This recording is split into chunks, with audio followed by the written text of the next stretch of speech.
Aku ada. Aku adalah Tarzan. Jadi gini. Ya, hidupnya di hutan, guys. Ini rapat banget, guys. Buka terus hujan. Luar biasa ya, treknya itu mantap. Wih. Wih. Wih. Juga.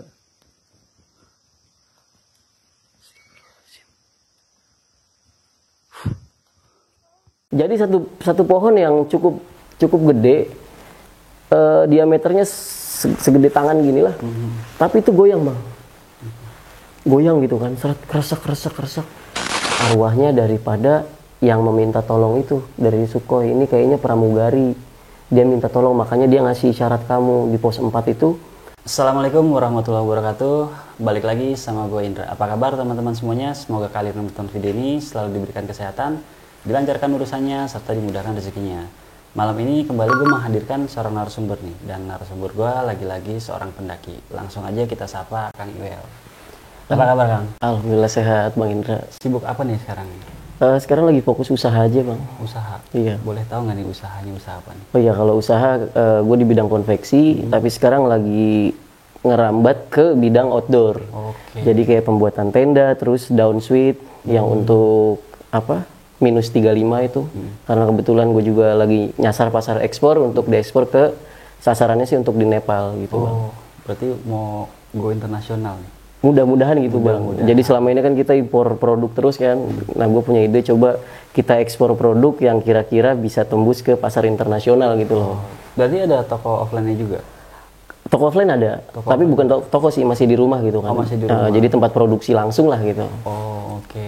Berarti teman-teman bisa dong nih kalau mau pesan? Bisa banget, Bang. Kalau mau hubunginya kemana tuh, Bang? langsung ke Instagram gue aja. Langsung ke Instagramnya Bang Iwel aja ya, nanti gue cantumin Instagramnya. Nah, Bang Iwel nih mau cerita pendakian di gunung mana nih? Cerita di Gunung Salak. Salak 1 via Cimelati. Via Cimelati. Iya, betul. Oke, itu buat teman-teman sebelum Bang Iwel melanjutkan ceritanya nih, buat kalian yang memiliki cerita horor bisa langsung DM aja ke Instagram yang gue cantumin di bawah ini. Ya udah, tanpa perlu berlama-lama, langsung aja kita simak ceritanya.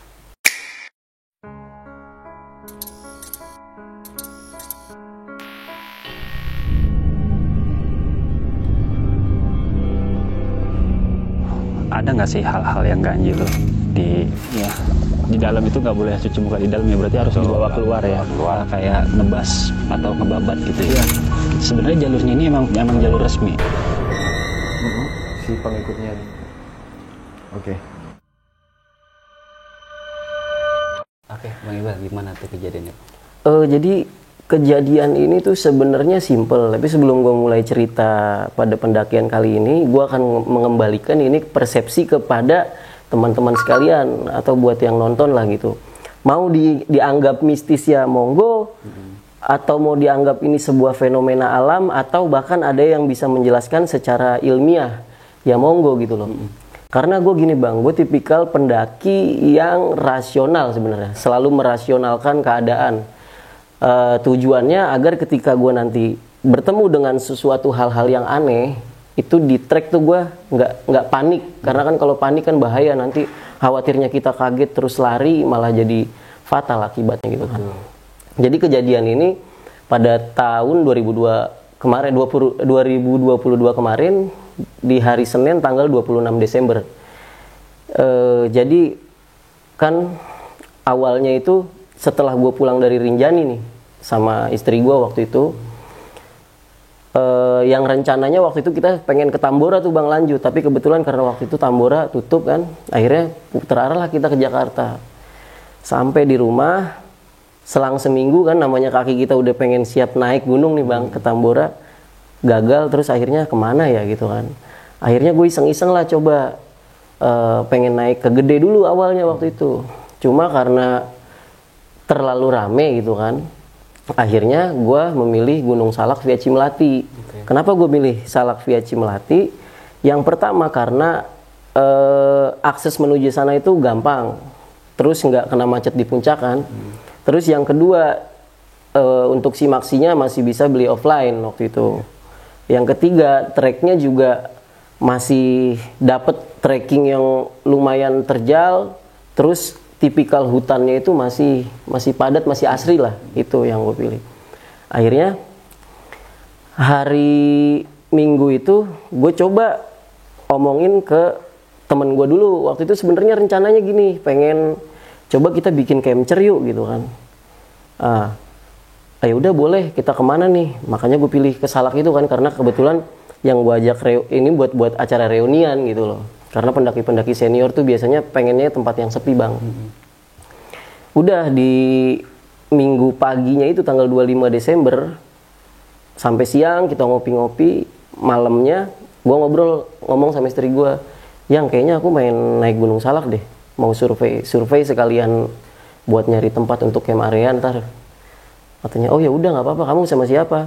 Ini sih berdua nih rencananya gitu kan, sama temen gitu. Terus akhirnya gue kontak teman gue, dia nggak jadi dilalahnya waktu itu. Sementara niat gue udah bulet nih bang, pengen banget naik ke gunung gitu kan. Kalau nggak jadi kan takut kebawa mimpi aja gitu. Penasaran. Akhirnya udah, karena teman gue nih nggak bisa, gue putuskan ya udahlah, aku berangkat sendiri aja. Gue bilang sama istri gue gitu bang, nggak apa-apa kamu sendiri, nggak apa-apa, insya Allah aman lah. Dan gue berharap waktu itu ketemu orang di sana, karena bayangan gue antar juga di sana ada kali pendaki yang naik, jadi bisa jadi ada barengan gitu kan. Singkat cerita akhirnya udah tuh, gue siapin motor dari Jakarta malam-malam waktu itu jam 10, gue bawa motor kan sampai ke base camp Cimlati, parkir. Gue lihat kok parkiran kok kosong gitu kan. Ada sih, ada satu mobil gitu. Terus gue tanya sama yang jaga di situ, Bu, ada ibu-ibu di situ waktu itu, ada yang naik nggak? Nggak ada Kang. Kalau kemarin sih ada, cuma kayaknya udah mau turun, bukan mau naik. Oh gitu, ya udah kalau gitu kan. Gue tunggu paginya besok. Memang gue berencana untuk TikTok waktu itu kan. Udah gue persiapin semuanya. Terus pagi-pagi itu jam 7 start trekking nih. Start trekking, registrasi dulu kan, isi data. Sama siapa Kang? Sendiri, saya mau survei. Udah ada begini-gini belum? Oh kebetulan waktu itu gue pakai seragam oranye tuh kan, dari organisasi, baju organisasi gue lah.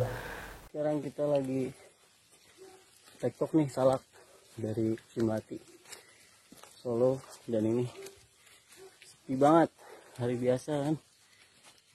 Akhirnya ya udah Kang, diperbolehkan lah waktu itu. Akhirnya udah tuh gue jalan sendiri. Itu ada di waktu itu gue iseng-iseng bikin video sih sebenarnya, bukan vlog. Kita lagi solo hiking gitu, dan itu gue sendiri gitu bang. Emang cuaca waktu itu cerah, masih cerah tuh kan. Dan salahnya gue waktu itu nggak bawa jas hujan. Dan ternyata memang kalau Gunung Salak itu selama ini ya, yang gue kan hampir rutin ke Gunung Salak via Cimlati itu, dalam sebulan mungkin bisa 3 kali. Itu setiap di pos 4 jam 9 ke atas, 9 pagi ke atas, itu pasti kabut hitam tuh turun, hujan gitu kan. Nah balik lagi ke trekking tadi, gue jalan biasa nih. Ini nggak ada pertanda apa-apa awalnya. Setelah itu dari pos 2 ke pos 3 gue agak melipir sedikit, karena ada jalur yang memang di situ kayaknya jalur lama. Gue coba lewat situ, jalur ini masih recommended apa enggak. Jadi istilahnya potong kompas lah. Ada itu videonya gue babat-babat rumput itu kan sedikit. Rambut. Dan ini masih rapet banget.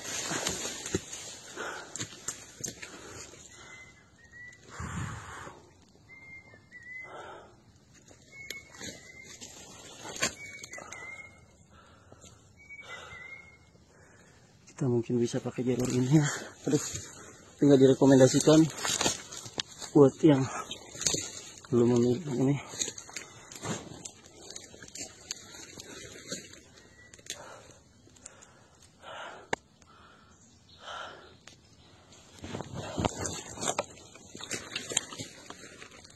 Ini benar-benar ini ngaprak ini kita coba ngaprak rapet ya.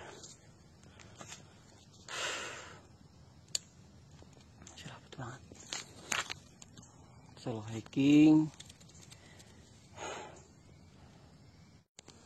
Kita aja, ntar kita lanjut lagi ya. Ini masih alami banget ini, mantap ini. Trek-trek seperti ini. Nah ini daun yang enak nih, seger, asem. Apa ya lupa namanya. Oke kita petik, ntar kita makan ya. Nah ini daunnya nih. Ini rasanya enak banget, seger. Tapi dibuka dulu ya, ini dibuka. Ini udah gue buka, jadi makanya seger. Jangan terlalu banyak. Akhirnya sampai sekitar 1 jam melipir ke atas, udah ketemu lah gue di pos 3 atau kan. Oh ternyata sebelah mana ya, sebelah kanannya itu ada air terjun namanya di situ. Gue ketemu dari situ bang, jalan tuh di pos 3 tuh emang gue ketemu ada satu tenda sih waktu itu kan. Terus gue tanya, bang dari mana? Kita dari Bekasi, mau naik ya bang? Kalau naik bareng dong kata gue gitu. Kata dia enggak, kita mau turun. Oh ya udah, karena di situ gue jujur bang, namanya solo hiking ya, sepengalaman-pengalamannya kita kadang masih parno juga. Iya, parnonya tuh kalau ada suara kresek-kresek, ini apaan gitu kan. Sebenarnya bukan di horornya, takutnya ada binatang buas gitu kan.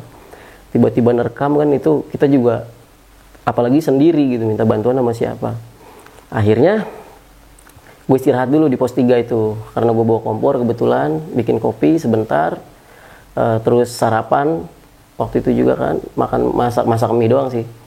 Akhirnya udah gua nggak lama dari situ, tiba-tiba gua agak ragu nih, gua lanjut nggak ya? Kok tumben gua ngedon ini mental gitu kan, kayak sebuah apa sih, isyarat apa tanda gitu. Mana gua nggak bawa jas hujan, ya gua tahu sendiri kalau pos 4 itu nanti kabutnya gelap, terus pasti hujan nih gitu kan. Nah akhirnya ya udahlah, bismillah aja. Jalanlah gue ke pos 4 itu kan, itu dari pos 3 ke pos 4 itu lumayan tuh treknya, agak panjang terjal itu emang. Jalan bener sampai di pos 4 itu tiba-tiba kabut hitam nih turun nih bang. Kabut hitam tuh turun kan, kalau apa ya, gue pernah baca artikel kabut halimun gitu ya. Katanya kabut halimun itu yang hitam itu sering menyesatkan para pendaki. Entah itu dari karena gelap jadi pendaki sering pangling kan, karena nggak bisa ngebaca jalur, atau memang kemistisannya nih, itu yang masih gue pertanyakan. Akhirnya gue break dulu di pos 4. Gue di pos 4 itu karena posisi udah nggak bawa jas hujan, tiba-tiba tuh hujan deras, pokoknya abis kabut datang gitu aja. Mau nggak mau nih kan, wah nih gue mau nggak mau nih survive. Yang baju basah, keadaan udah basah kuyup. Akhirnya gue kebetulan memang selalu bawa itu sih, thermal itu bang, thermal blanket. Yang itu gue akhirnya gue jadiin bivak tuh. Gue jadiin bivak, terus alasnya alas daun di situ kan. Terus gue sambil nyari apa tanaman begonia itu buat dimakan.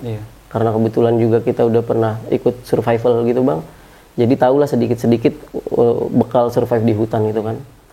Ini kita lagi ditelanjangi oleh alam, badan bagus kagak, pakai video begini pede banget lagi. Ini udah rungkat,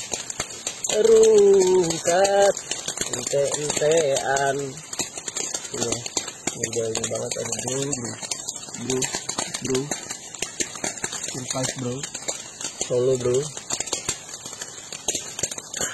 mantap, pokoknya mantap. Nah ini kita neduh sebentar lah dengan apa nih, thermal kita jadiin bivak dan beralaskan daun. Ini udah kotor semua ya, kemudian juga baju udah basah. Aduh, luar biasa sih ini. Jadi itu lama itu sekitar 1,5 jam di pos 4.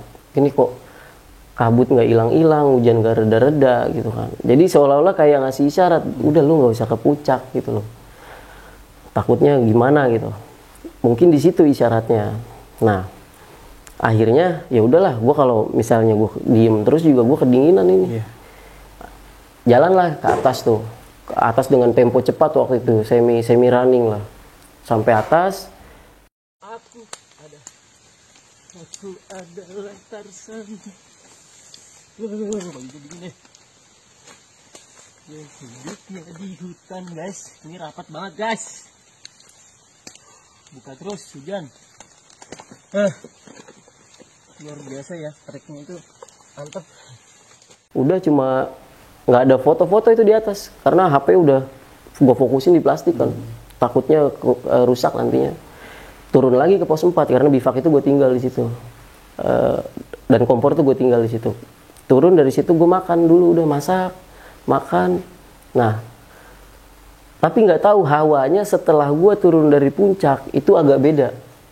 Bedanya tuh, gue ada videonya itu. Ini gue videoin bahwa kita sedang di pos 4, terus kabut hitam ini turun gitu kan. Ini isunya kabut yang sering menyesatkan para pendaki. Gue ngomong gitu bang. Emang mungkin agak sompral kali omongan itu ya. Gue di situ istirahat sebentar, makan. Nah tiba-tiba ada suara kresek-kresek nih. Cuma gue nggak tahu nih suara apa kan, resek gitu. Nah gue di situ agak parno tuh. Cuma gue tetap balik ke rasional gue. Mungkin itu hewan atau monyet atau apapun lah. Ini kan namanya di alam gitu kan. Akhirnya udahlah. Nah, itu yang sayangnya nggak ke video. Jadi waktu gue pas bikin kopi lagi, gue tuh lagi video gini. Video gue nggak pakai baju bang, karena udah basah kuyup. Kalau gue pakai baju malah tambah dingin kan. Iya, betul. Setelah gue matiin, itu ada kayak suara cewek ngejerit. Jeritnya tuh kayak minta tolong gitu, tolong. Tapi cuma sekali tuh sengeh gue. Cuma gue namanya kan, wah ini rasional. Mungkin karena gue capek nih, kayaknya gue terlalu lelah. Terus situasi yang udah dingin, perut sedikit agak lapar, emang logistik kan waktu itu terbatas, logistik tektok aja gitu kan. Akhirnya gue coba tenang di situ, tenang dulu coba. Nah, nggak lama dari situ muncul lagi suara kresek-kresek dari jauh. Jadi seolah-olah ini nih ngasih isyarat, coba lu kesini dah, kesini kayak gitu, kayak manggil gitu. Kalau gue ngelihat ke arah kanan itu ya, karena posisi pos 3 kan nggak ada pesannya, gue ngeliat ke arah kanan. Cuma gue bilang enggak. Takutnya gitu kan, kenapa-napa gitu. Iya kalau misalkan itu orang beneran atau apa, kalau tiba-tiba hewan buas yang masuk langsung, kita kan nggak tahu ya bang. Akhirnya ya udah gue coba diem di situ dulu, nyoba tenang, nyoba nyanyi-nyanyi lah, ngehibur diri, karena namanya solo tuh parnonya beda. Nah gue break di pos itu lumayan lama tuh, dan akhirnya gue putusin untuk turun jam. Jadi gue pas di di summit itu jam 11 siang waktu itu. Di jam 11 siang sampai ke pos 4 lagi itu jam 1. Setengah 1, sorry. Karena gue timing itu. Nah, gue turun dari pos 4 itu jam 3. Memang cuaca udah gelap nih, Bang. Mungkin kalau di kamera nggak kelihatan, cuma kalau di cuaca tuh kita kayak masuk ke dimensi lain lah. Baru di situ gue ngeh, oh mungkin ini nih yang dinamakan kabut Halimun Salak nih, kabut hitam. Wah ternyata bener, serem juga bahwa yang diceritakan orang-orang nih ada benarnya juga gitu kan. Cuma gue tetap cuek aja. Jalan ke pos 3, tadi tuh gue udah gak nemu orang. Pendaki yang tadi sebelumnya mau naik ternyata dia udah turun kan. Itu gue bener-bener sendiri. Nah di pos 3, dari pos 3 ke 2 pun itu diselimutin kabut. Nah sampai pada akhirnya ada kresek-kresek pohon ini. Kayak di pos 4 itu. Itu gue videoin tuh, pas gue lagi videoin. Jadi gue videoin trek, kresek-kresek video nih, pohon nih. Terus gue ngomong, itu monyet atau apa ya? Gue bilang, mungkin monyet kali, atau hewan. Gue samperin lah tuh bang. Gue samperin tapi kayak bekasnya tuh jejak yang badannya gede gitu lah pokoknya ya. Karena itu batangnya kan sampai masih bisa goyang gini kan. Nah akhirnya gue di situ sedikit agak parno tuh. Jalan lagi gue turun, nggak jauh dari situ. Tiba-tiba pas kita lagi menuju pos 2 ini dari pos 3, ada satu pohon goyang bang. Itu gue ada videonya dan itu bener-bener gue videoin. Tapi gue di situ tetap tenang nih. Ini nih apa maksud gue? Jadi pas gue videoin, kita mau turun, itu apa ya gue bilang. Jadi gue videoin tuh cukup lama, ada sekitar 30 detikan. Itu gue shoot dari atas sampai akar. Itu nggak ada orang tuh. Jadi gue pernah sempat tunjukin video ini ke temen gue. Dia bilang ini settingan katanya gitu. Oh ya terserah, gue bilang gitu kan. Makanya gue maksud daripada gue menceritakan ini, kalau memang ada yang menganggap itu settingan ya silakan, atau mistis ya monggo gitu kan, atau bisa menjelaskan secara ilmiah dengan senang hati karena itu menambah pengetahuan baru buat gue. Oke, ini kita tadi dari pos 2 menuju ke pos 1. Serius ini. Pohonnya gerak guys. Ini kita lagi solo survei. Mungkin hewan kali ya.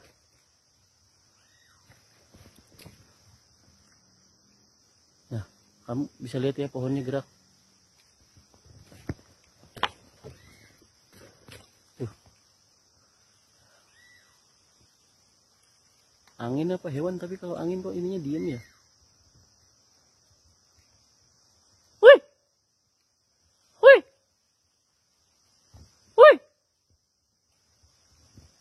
Juga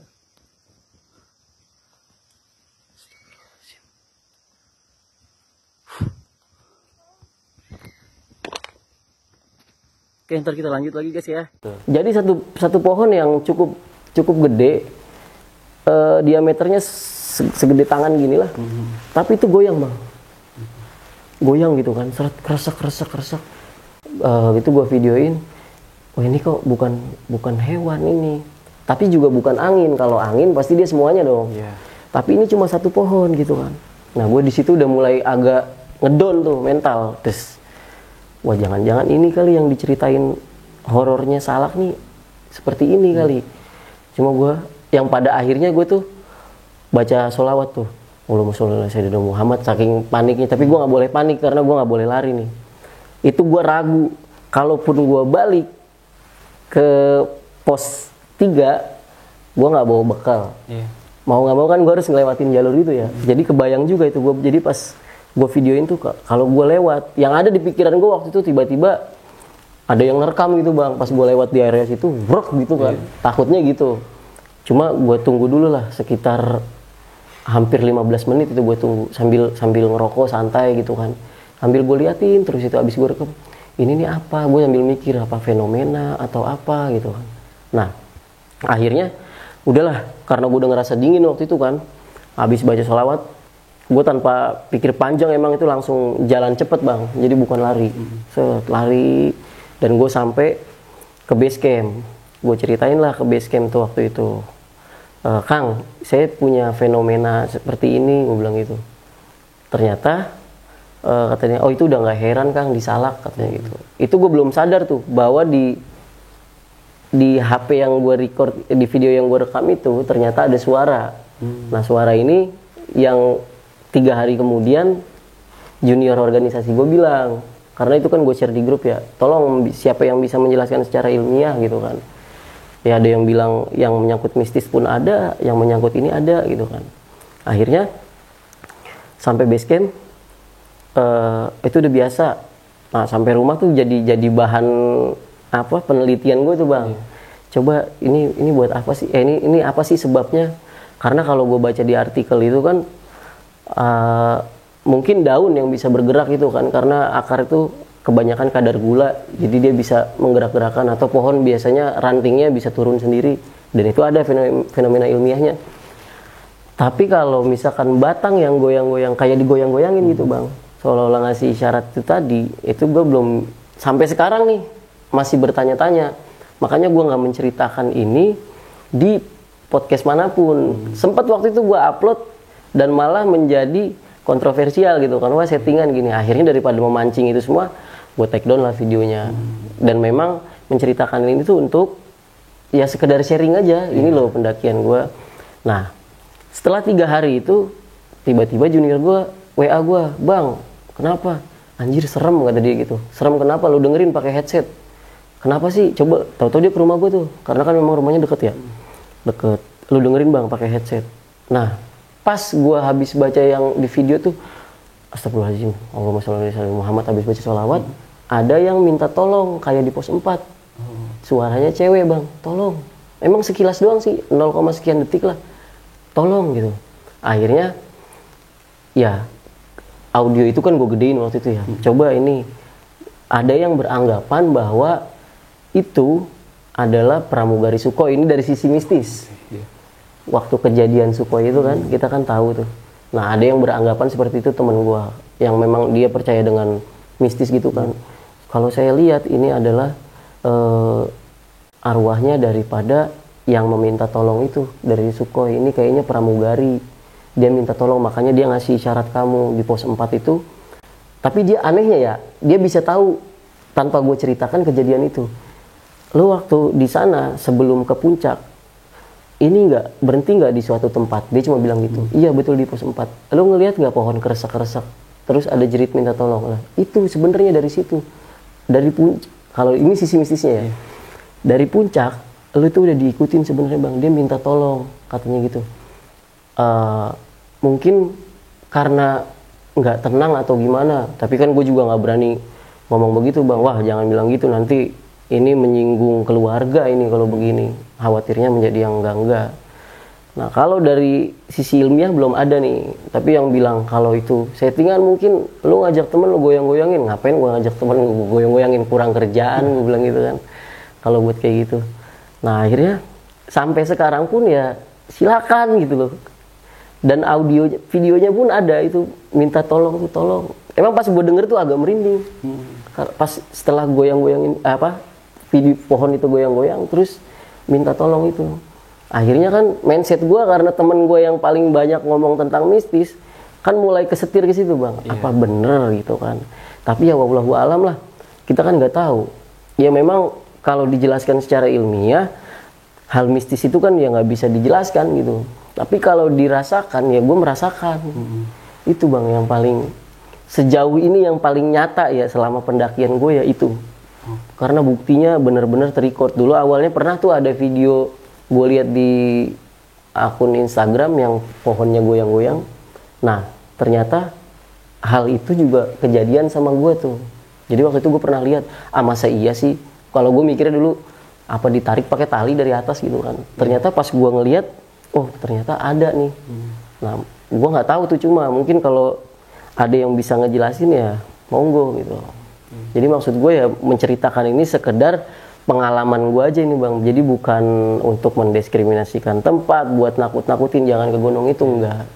Karena salah satu gunung favorit gue itu adalah Gunung Salak via Cimlati itu. Selain kita asrinya udah dapet, treknya juga lumayan lah buat olahraga, parah sih. Oke. Bang Iqbal, selama ke Salak nih udah berapa kali nggak Cimlati? Cimlati itu cukup banyak ya bang.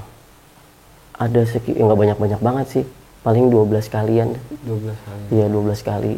Memang hampir setiap yang gue temuin itu ya hujan, terus kabut hitam gitu. Cuma kalau fenomena yang ini nih baru sekarang nih bang, yang serem itu. Emang sih ada yang temen gue di daerah sana gitu ya, dia bilang mending Kang, kata dia gitu. Cuma nih gue punya videonya, kata dia gitu, diliatin nih, tuh itu bentuknya apa. Jadi waktu di pos 4 dia lagi ngevlog, tiba-tiba muncul di belakang tuh. Di belakangnya? Iya begitu. Dan itu bukan bayangan sih ya, bentuknya sih kayak pocong bang, tapi nggak hancur gitu loh mukanya. Jadi kayak jump scare. Cuma gue bilang emang itu real, gue bilang. Ini saya ngalamin katanya gitu. Wah kata gue serem juga ini. Itu teman-teman abang waktu itu ngevlog sendiri? Enggak, dia lagi bawa trip waktu itu. Oh lagi bawa trip. Dia waktu trip. Nah, gue mau nanya dari pendakian lu tadi nih bang. Itu lu dari pos 4 lu diikutin berarti kan? Iya. Sampai lu ketemu pohon yang goyang itu. Iya. Nah itu kan versi dari mungkin dari teman lu yang ngerti dengan hal-hal itu. Iya, yang ngerti dengan hal-hal itu. Tapi lu sempat nanya nggak sama teman lu, dia ngikutin tuh sampai mana? Gue sempat waktu itu iseng kan, karena penasaran juga. Iya, emang dia orang Jawa Timur kan. Gue ngomongnya waktu itu bahasa Jawa Timur. Terus ini gimana Kang, gue bilang gitu. Kalau begini, dia ngikut nggak sampai rumah? Oh enggak, itu cuma anu aja Kang. Cuma minta sampean, minta tolong sebenarnya katanya gitu. Minta tolong apa? Wong saya nggak bisa nolongin kok, gue bilang gitu kan. Ya enggak, cuma pengen apa, didoain kah atau apa katanya gitu. Karena selama ini masih banyak nih yang ngambang katanya gitu kan. Versinya dia, cuma kan karena gue kan masih agak rasional. Oh gitu ya udah. Oke. Tapi nggak ada efek apa-apa kan Bang pas? Nggak ada sih, nggak ada efek apa-apa. Memang kan biasanya kan kadang suka ada aja ngikut gitu kan, dan Iya, terus bisa berakibat efeknya tuh sampai ke rumah. Iya, gitu kan. Gitu. Nah itu lu bener-bener nggak bawa persiapan apa-apa Bang? Bawa, kalau persiapan cuma jas hujan aja yang nggak bawa. Jas hujan Tapi kalau untuk pendakian, walaupun ke gunung yang ke bukit pun, gue itu selalu bawa untuk logistik pendakian. Pastilah ada beras atau nasi bungkus yang gue sediain. Kalau misalkan emang temponya tektok, ya untuk 1 hari gitu. Kira-kira ini cukup untuk sampai malam nih gitu. Oke, Bang Iwal, boleh dong nih, lu bisa ngasih pesan gak nih buat teman-teman dalam menghadapi hal-hal yang bisa dikatakan mistis ini. Memang kan gue setuju nih sama yang lu bilang. Kita harus pikiran kita harus tetap tenang gitu. Tetap tenang. Karena yang dikhawatirkan itu sebenarnya makhluk gaib itu kan nggak bisa membunuh kita ya. Iya. Tapi pola pikir kita lah. Pola pikir kita yang yang digiring untuk panik, yang Betul. akhirnya lari, gitu kan. Boleh nggak lu kasih pesan nih buat teman-teman? Mungkin buat teman-teman, saran ini menurut gue pribadi ya, kalau misalkan namanya di gunung itu kan mungkin tempatnya lah, dan kita nggak bisa pungkiri, nggak bisa juga kita nggak percaya dengan hal gaib gitu kan. Kalau tiba-tiba memang itu kejadian kepada kita, intinya satu, tetap tenang dan jangan panik. Kalau gue tipikalnya orangnya gini, orang yang kayak itu sampai gue shoot, gue nggak boleh lari, jadi gue harus tahu ini apa. Misalnya kresek-kresek, karena di beberapa gunung itu gue sering tuh nemuin kayak gitu kan, ada suara ternyata gesekan pohon, tapi kayak suara cewek gitu kan, dan itu tuh gue cari, oh ternyata suara ini, dan gue harus tahu itu. Jadi intinya kalau untuk menghadapi situasi yang seperti itu nggak usah panik Bang, udah tenang aja. Kita tinggal kalau gue biasanya tarik napas nih, misalnya udah tarik napas biar tenang dulu, relax, baru otak kita bisa mikir nih kan. Karena kalau kita panik, bisa aja waktu itu gue panik tiba-tiba, wah ada pohon goyang, setan, gue lari, tiba-tiba gue kesandung, entah itu ketusuk kayu atau apa kan, malah jadi runyam situasinya. Apalagi sendiri ya. Apalagi sendiri Bang itu. Terus kalau emang pengen solo, ya saran gue dibekali dengan dasar-dasar ilmu pengetahuan kealaman lah, apa sih, survival kayak gitu. Jadi jangan asal misalnya ngelihat konten kreator yang mereka solo, terus kita tanpa persiapan apa-apa, tanpa punya pengalaman apa-apa, langsung berangkat solo, gue pengen solo gitu kan, tanpa mempertimbangkan itu. Nah memang itu menurut gue memang nggak sedikit sih ya yang kayak gitu ya. Betul. Yang modal ikut-ikutan lah gitu, pengen solo nih kayak gini, dan akibatnya berakibat ya bisa dibilang fatal lah kayak fatal. Kayak gitu. Oke, Bang Iwal, makasih banyak nih. Siap, sama-sama Bang Indra. Salam buat keluarga, teman-teman, sehat selalu ya. Bang Indra. Oke, jangan kapok nih main ke studio gue ya. Siap. Oke teman-teman, mungkin sampai sini dulu video di Indra Stories kali ini. Kita ketemu lagi di video selanjutnya. Tapi sebelum gue tutup, gue mau ingetin kalian nih yang memiliki cerita horor, boleh banget kalian DM aja langsung ke Instagram Indra Stories. Oke, gue Indra dan Kang Iwal pamit undur diri. Wassalamualaikum warahmatullahi wabarakatuh.